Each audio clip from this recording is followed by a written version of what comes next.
Hello friends, this is Vicky Bhardwaj from प्यू mirror और आज है मेरे साथ Amit, Jyoti and Prabhjot. They are the students of PUHH Punjab university helping hands. आज हम इनसे बात करेंगे। ये बहुत नई पार्टी है। सो अमित, जैसा कि अभी मैंने बोला, आप बहुत ही नई पार्टी है पंजाब यूनिवर्सिटी के अंदर। आपने कब शुरू करी ये पार्टी? क्या आइडिया था इस पार्टी को शुरू करने के पीछे, क्या बताएंगे? सबसे पहले तो सभी श्रोताओं का नमस्कार और विठल जी आपका बहुत बहुत धन्यवाद। देखो, इस पार्टी की स्टार्टिंग 19 जून 2016 को हुई। उस दिन LLB का 3 ईयर लॉ का एंट्रेंस था। उस दिन हमने छबील लगाई और उस छबील से हमने ये स्टार्ट किया काम। और इसके जो सबसे पहले जो हमारी जो एक यूनिक आइडेंटिटी है वो ये है कि हमारी पार्टी के जो मेंबर्स हैं सभी स्टूडेंट्स हैं, कोई आउटसाइडर नहीं है। और ये भी नहीं है कि सर्टिफिकेट कोर्स में एडमिशन लिया है या डिप्लोमा में लिया, सिर्फ इलेक्शन के लिए नहीं, सभी डिग्री कर रहे हैं, सभी स्टूडेंट्स हैं। और can you name the parties जिन्होंने ये किया है? सिर्फ डिग्री और इलेक्शंस के लिए ये डिग्री कोर्सेज में अपने आप को करवा लेते हैं इन्वॉल्व, बिकॉज पंजाब यूनिवर्सिटी बहुत सेंसिटिव है इस इशू को लेकर। देखिए, नाम मैं किसी पार्टी का नहीं लेना चाहूँगा, बट हमें लगता है कि एक PUHH और एक शायद और ऑर्गेनाइजेशन जिसका नाम नहीं लूँगा, 2 को छोड़ के सभी में आउटसाइडर्स हैं, सभी को आउटसाइडर कंट्रोल करते हैं। You can check their identity cards. Amit, जैसा कि अभी आपने बताया, पंजाब यूनिवर्सिटी हेल्पिंग हैंड्स ये एक स्टूडेंट पार्टी से ज़्यादा, एक इलेक्शन पार्टी से ज़्यादा NGO लगता है, नॉन गवर्नमेंटल ऑर्गेनाइजेशन। और आपके जो एक जैसा हमारे अभी इंटरव्यू से पहले बात भी हो रहा था, आप स्टूडेंट का वेलफेयर करना चाहते हैं, चैरिटी करना चाहते हैं पंजाब यूनिवर्सिटी के अंदर। तो आपने सीधा एक NGO क्यों नहीं खोल लिया, आपने पार्टी क्यों बनाई? देखिए, पहली बात तो मैं क्लियर कर दूं, ये NGO नहीं, एक ऑर्गेनाइजेशन है। और जब हम स्टूडेंट वेलफेयर की बात करते हैं तो जब तक हम काउंसिल में नहीं पहुंचेंगे, जब तक पावर नहीं होगी, तो हम वेलफेयर स्टूडेंट्स का नहीं कर सकते। उसमें बहुत सारी ऑब्स्टिकल्स उसमें आती हैं। तो इसलिए हम इलेक्शन भी कंटेस्ट करेंगे और हम अलायंस के लिए किसी भी पार्टी के पास नहीं जाएंगे। अगर कोई किसी को हमारी आइडियोलॉजी अच्छी लगती है, किसी को लगता है कि ये अच्छा ग्रुप है, काम कर सकते हैं स्टूडेंट्स, तो हम उनके साथ जरूर जाएंगे, कंटेस्ट करेंगे और स्टूडेंट वेलफेयर करेंगे। अमित, आपको ये नहीं लगता है थोड़ी सी ओवर कॉन्फिडेंस वाली बात होगी कि हम किसी के पास नहीं जाएंगे, हम अलायंस नहीं करेंगे किसी के साथ? क्योंकि आपकी पार्टी, जैसा कि आपने बताया, अभी 2016 में शुरू ही हुई है और काउंसिल में इतनी जल्दी आना बहुत मुश्किल है। आपका क्या कहना है इस पर? देखो, जब हमने सोचा कि हम एक ऐसी ऑर्गेनाइजेशन बनाएंगे कि जो किसी पॉलिटिकल पार्टी से एफिलिएट नहीं होगी, किसी का एफिलिएशन नहीं है, तब हम 6 स्टूडेंट इसमें थे। और 6 से लेके आज आप देख भी लो, आज शाम को गर्ल्स हॉस्टल में भी हमारी गेट टुगेदर है। आप आके देखो, 200 से 250 स्टूडेंट्स हमारे साथ जुड़ चुके हैं। तो मुझे नहीं लगता कि इतने थोड़े टाइम में किसी पार्टी ने इतनी ग्रोथ की है या जिसके साथ इतने स्टूडेंट्स जुड़े हैं। आउटसाइडर्स बेशक सब लेके आते हैं, आउटसाइडर हम भी 500, 1000 जितने भी चाहे ला सकते हैं। आपके पार्टी के एजेंडास क्या हैं? मतलब किन प्रिंसिपल्स के ऊपर आपकी पार्टी इस इलेक्शन को लड़ रही है? अभी आपने कहा कि एक आइडियोलॉजी स्टूडेंट्स वेलफेयर है। स्टूडेंट्स वेलफेयर के लिए एजेंडास होने बहुत ज़रूरी हैं। तो क्या क्या एजेंडास हैं आपकी पार्टी के, क्योंकि और क्या एक मेन एजेंडा रहेगा आपकी पार्टी का? ऑफकोर्स बहुत सारे होते हैं, पर एक मेन एजेंडा। देखिए, जब बात एजेंडास की आ जाती है और स्टूडेंट वेलफेयर की आ जाती है तो बहुत सारे ऐसे मुद्दे होते हैं जिन पे हम बात कर सकते हैं कि स्टूडेंट्स को यूनिवर्सिटी में क्या क्या फैसिलिटीज चाहिए होती हैं और हॉस्टल में क्या क्या फैसिलिटीज चाहिए होती हैं। अगर मैं थोड़ी सी बात करूं तो यूनिवर्सिटी में बहुत सारे मुद्दे उठाए जरूर जाते हैं, लेकिन उन पे ग्राउंड लेवल पे कितना काम होता है ये सबको पता है। उस चीज़ में कुछ भी बताने की जरूरत नहीं है।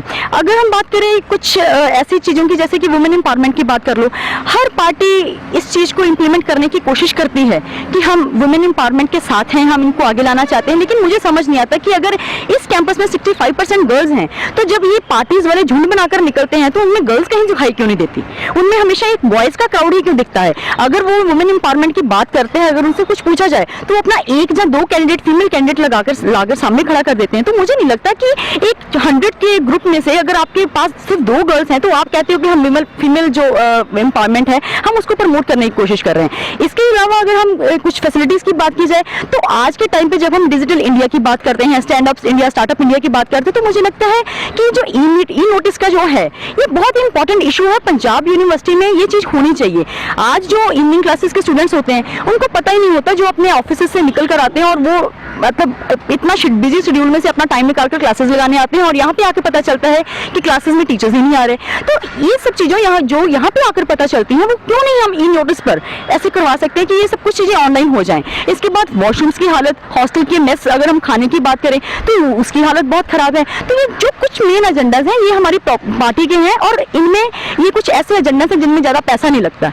ये सिर्फ एक आपका प्रेशर होना चाहिए, प्रेशर ग्रुप ही ये काम करवा सकते हैं अथॉरिटी से। इसमें कोई ज्यादा फाइनेंसिंग की ना तो जरूरत है और ना ही ज्यादा शोशाबाजी की जरूरत है। Prabhjot, I am sorry I am interrupting you in between. अगर आप एजेंडाज जिन एजेंडाज की बात करें, कोई नया एजेंडा नहीं है, पिछले 5 साल से 6 साल से एजेंडाज लगातार चलते आ रहे हैं। तो आपके हिसाब से क्या जो पिछली काउंसिल्स बनी या जो पिछले साल की काउंसिल बनी, उन्होंने इन एजेंडा से काम नहीं किया? बिल्कुल। देखिए, जब आप एजेंडा की बात करते हैं तो एजेंडा तब तक एजेंडा ही रह जाता है जब तक वो फुलफिल ना हो। आपने 1 साल कहा, मुझे लगता है 1 साल नहीं, पिछले 7-8 साल से जो पार्टीज के एजेंडास होते हैं वो सेम ही होते हैं और सेम रहेंगे भी। जब उन पर काम ही नहीं हो रहा तो वो एजेंडास तो रहेंगे। आज हम जो एजेंडास लेकर आ रहे हैं, अगर हमें उनको एजेंडास को 1 साल में फुलफिल नहीं करेंगे तो नेक्स्ट ईयर बहुत सारी पार्टीज के वो फिर से आगे चले जाएंगे। तो एजेंडा तब तक एजेंडा रहता है जब तक वो फुलफिल ना हो। हम बात करते हैं यहाँ पे कि हम ये काम करवा रहे हैं, वो काम करवा रहे हैं। मैं किसी पार्टी को क्रिटिसाइज नहीं करना चाहती और ना ही हमारी पार्टी में ये कोई नेगेटिव कंपेनिंग का कुछ है। हम बिल्कुल पॉजिटिवली चल रहे हैं और हम आगे भी पॉजिटिवली चलें कि जैसे हमारा एक वेलफेयर ग्रुप है, हमें किसी के साथ कम्पीट करने की कोई जरूरत नहीं है। हमारी आइडियोलॉजी अपने आप में ही एक बहुत बड़ी बात है।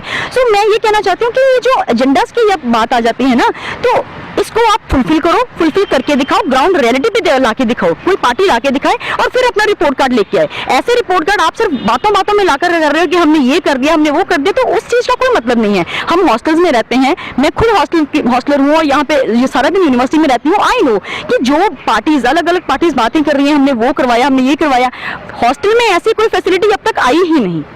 हॉस्टल में ऐसा कुछ हुआ ही नहीं। हाँ, बहुत सारे, ठीक है, काउंसिल में ये नहीं मैं कह रही कि काम हुए नहीं है, बहुत काम हुए भी हैं, लेकिन जहां तक होने चाहिए थे, जो जो उनके एजेंडास थे, वो कभी भी पूरी तरह से फुलफिल हो ही नहीं पाए। और जितनी देर तक फुलफिल नहीं होंगे, ऑब्वियसली मैं तो उनको आगे, और हमारी पार्टी की आइडियोलॉजी उसे आगे लेकर जाएगी। इस साल नहीं तो अगले साल भी लेकर जाएगी और तब तक लेकर जाएगी जब तक वो एजेंडास माने नहीं जाते। Big words from PUHH। Amit, हमारे PU मिरर में एक कल्चर चलता है कि लास्ट में सबको एक मैसेज देने का एक मतलब चांस दिया जाता है, from directly to you, to the students of Punjab University. One message that you want to give to all Punjab University students. On the behalf of whole PUHH family, मैं पंजाब यूनिवर्सिटी के सभी स्टूडेंट्स को ये मैसेज कन्वे करना चाहता हूँ कि Punjab university में वोटिंग की परसेंटेज जो 60% भी नहीं रहती, वो एक मतलब गलत चीज़ है। राइट टू वोट हमें दिया गया इंडियन कॉन्स्टिट्यूशन में, तो please do come for voting. सबसे पहले आप वोट डालने आओ, उसके बाद सोचो कि कौन कैंडिडेट डिजर्विंग है, कौन डिजर्व करता है आपका वोट। वोट देखो एक बहुत बड़ी चीज़ है। अगर आप वोट नहीं दोगे तो आपको ये बोलने का भी हक नहीं है कि ये काम नहीं कराते हमारे, ये हमारे साथ नहीं खड़े होते। तभी हम आपके साथ खड़े होंगे जब आप वोट दोगे। तो वोट डालने आओ, डिजर्विंग कैंडिडेट को वोट दो। जिनको आउटसाइडर्स कंट्रोल करते हैं, क्रिमिनल्स जिनको कंट्रोल करते हैं, उनसे दूर रहो, उनको वोट मत दो। ये मेरा मैसेज है। It was an indirect attack. Criminals जिनको कंट्रोल करते। Can you name some? I would love some names. I can't name anyone. Is there a pressure? Is there a pressure on you that you cannot name on this?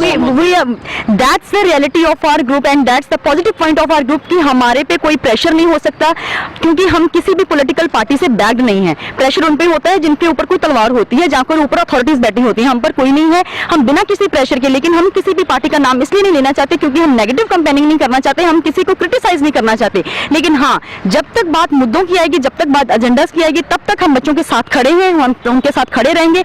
और जहां तक बात negative campaigning की, ना अब तक हमने की है, ना ही हम आगे करेंगे। वेलफेयर का काम लेकर हमने ये पार्टी शुरू की थी और वेलफेयर का काम ही हम करते रहेंगे। Thank you. Right. This was Vittal Bhardwaj with PUHS. Thank you, Amit. Thank you very much. Thank you, Prabjot.